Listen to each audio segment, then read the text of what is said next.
Assalamualaikum warahmatullahi wabarakatuh. Kembali berjumpa dengan saya Lemna Haris di acara Sandasan Musik. Pemirsa, akhir-akhir ini kita dihebohkan, disajikan di medsos dan di beberapa channel medsos ya, di YouTube, di TikTok dan lain sebagainya terkait dengan urusan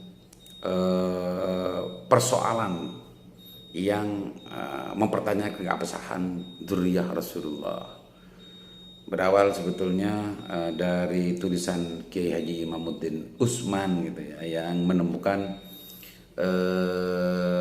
melakukan penelitian ya, atau menemukan kesimpulan untuk sementara bahwa Rabithah Alawiyah, Rabithah Ba'lawi itu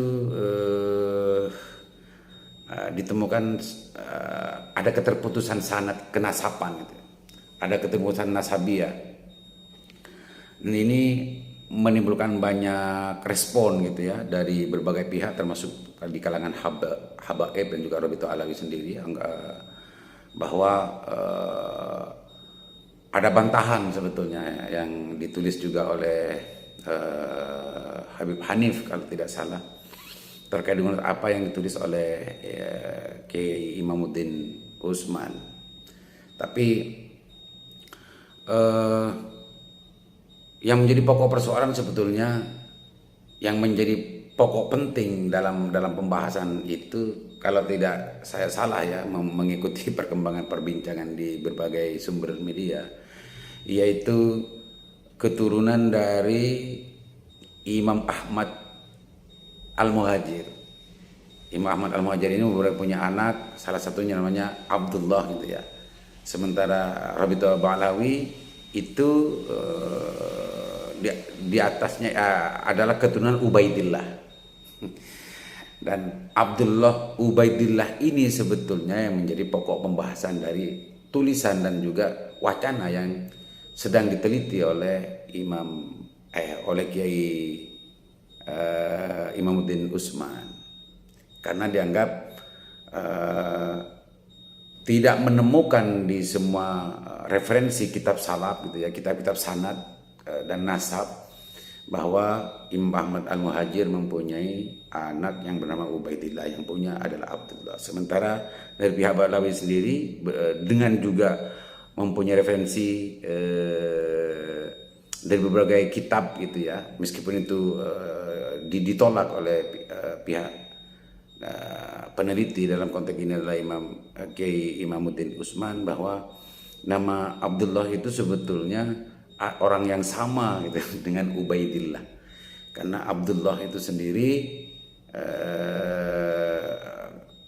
alasannya gitu, kenapa mengubah Ubaidillah, karena rasa tawaduknya kepada Allah. Kalau Abdullah itu terlalu berat gitu ya, maka dia memakai istilah Ubaidillah adalah hamba kecil. Nah itu sebetulnya, maka menyimpulkan bahwa Abdullah itu sama orangnya dengan Ubaidillah, sehingga menurunkan para habaib yang hari ini kita kenal di Indonesia. Pemirsa, pada dasarnya perdebatan ini sebetulnya menarik kalau dalam konteks ilmu, konteks keilmuan. Entah mana yang benar itu wallahu a'lam. Tapi menjadi sesuatu yang tidak baik ketika sudah bias gitu ya, sehingga banyak respon juga dari yang dipanggil habaib. Dan habib itu justru ada yang sempat bilang bahwa keturunan Wali Songo itu terputus, tidak punya keturunan laki-laki dan yang lain-lain, serta meragukan. Ada juga ya mungkin yang meragukan bahwa keturunan Wali Songo itu bukan dzurriyyah Rasulullah. Nah ini bias-bias yang timbul dari wacana pokok tadi itu sebetulnya yang menjadi liar jadinya, sehingga seolah-olah sekarang ini terjadi pertarungan siapa sebetulnya yang paling absah menjadi dzurriyyah Rasulullah. Masyarakat ajam, orang seperti saya sebetulnya, kepada habaib, kepada dzurriyyah Wali Songo yang kalau tidak salah akhir-akhir ini yang kita kenal dengan organisasi naatnya, ya kita hormat kepada mereka semua sebetulnya. Terlepas itu absah atau tidak kita tidak tahu saja, karena kita ini apalagi orang seperti saya tidak mempunyai kemampuan untuk menelusuri keabsahan dan keaslian dari apa yang kita dengar, apa yang kita dapatkan hari ini, bahwa keturunan Wali Songo dan para habaib itu adalah orang-orang terhormat sebetulnya. Meskipun ada juga yang kita lihat, kita saksikan kurang etis bersikap, kurang etis berbicara, dan kurang etis juga cara berdakwanya. Pemirsa Usik,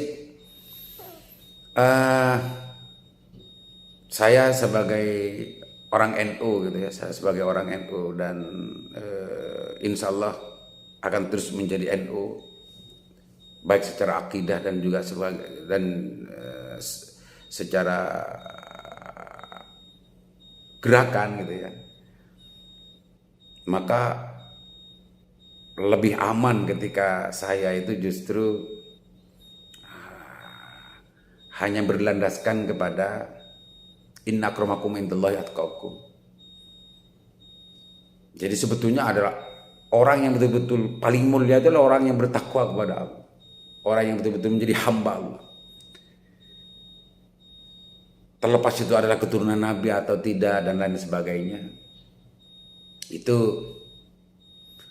kalau menurut saya ya lebih pasnya, ya lebih netral ya ayat Al-Quran ini, bahwa kalau mau mengukur kadar kemuliaan seorang, menurut Allah itu adalah orang yang paling takwa kepada Allah.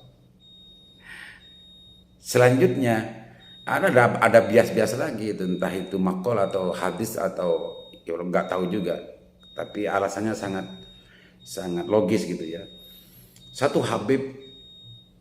Seorang habib bodoh dengan kiai alim, itu kita kalau disuruh memilih untuk menghormati, lebih afdal mana itu ya, lebih mulia mana? Itu lebih mulia habib. Alasannya kenapa begitu? Karena habib itu mengalir darah Rasulullah, sementara ulama itu atau kiai itu tidak, kan gitu pemahaman secara liarnya. Sehingga darah Rasulullah yang mengalir itu tidak akan pernah hilang dari habib itu meskipun orangnya bodoh. Karena kita harus menghormati Rasulullahnya. Di sisi yang lain, kalau kiai hilang ilmunya, hilang kiainya, hilang keilmuannya. Kalau hilang ilmunya, hilang kiainya. Beda dengan habib atau di Rasulullah, karena di situ ada mengalir darah Rasulullah. Di situ alasan dan juga argumentasi yang disajikan oleh yang mempunyai pendapat semacam itu. Saya tidak memastikan bahwa itu adalah apakah hadis atau hanya makal dari para syekh gitu ya, kurang tahu. Tapi itu saya sempat mendengar di salah satu sumber di medsos. Tapi pada prinsipnya menurut saya pemirsa, kita tidak penting lagi bagi saya gitu ya, dan orang secara umum publik untuk terlalu fanatik terkait dengan perdebatan masalah ini. Mungkin secara ilmu apa yang dilakukan oleh Kiai Imamuddin Utsman itu bisa dibenarkan dan tidak bisa, selama masih belum ada koreksi dan sebelum ditemukan bukti otentik terkait dengan urusan keabsahan dari Rabi'ah Ba'lawi yang tadi dipersoalkan ketika masuk di keturunan dari Ubaidillah ini yang diperkatakan Abdullah. Kalau yang saya ingat gitu ya, saya sempat baca bahwa Syekh Ahmad Al-Muhajir, Imam Ahmad Al-Muhajir ini sebetulnya keturunan Rasulullah yang ke-10. Lah, yang menjadi persoalan, yang menjadi titik pokok objek penelitian yang ditemukan oleh Kiai Imamuddin Utsman adalah anak dari Imam Ahmad Al-Muhajir ini, yang namanya Ubaidillah, Abdullah dengan Ubaidillah itu adalah orang yang sama. Sementara Imam Ahmad Al-Muhajir ini bin Isa ini tidak hanya mempunyai anak Ahmad atau Ubaidillah ini, juga mempunyai anak-anak yang lain. Maka anak-anak yang lain pun ini, anak-anak yang lain itu menurut saya adalah juga menjadi bagian dari dzurriyyah Rasulullah. Karena kalau bicara Imam Ahmad Al-Muhajir ini tidak ada yang selisih gitu ya, tidak ada yang menentang bahwa memang beliau adalah keturunan Rasul yang ke-10. Yang kalau tidak salah sejarahnya beliau itu dari Irak hijrah ke Hadramaut, Yaman. Pemirsa Usik, hanya itu saja saya ajak semua pihak publik, khususnya umat Islam, khususnya masyarakat NU gitu ya, dan para pemuda NU boleh ikut-ikutan persoalan masalah ini, tapi kita harus menjaga etika kita terhadap kehormatan para habib, kehormatan para dzurriyyah Rasulullah, kehormatan dari keturunan Wali Songo, karena diakui atau tidak di Indonesia ini Wali Songo lah yang sangat mempunyai jasa terhadap penyebaran Islam di Nusantara ini.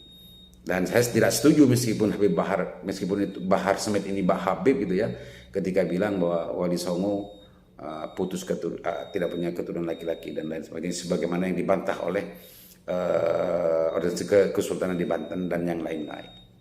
Pemirsa Usik, mudah-mudahan Usik bermanfaat. Assalamualaikum warahmatullahi wabarakatuh.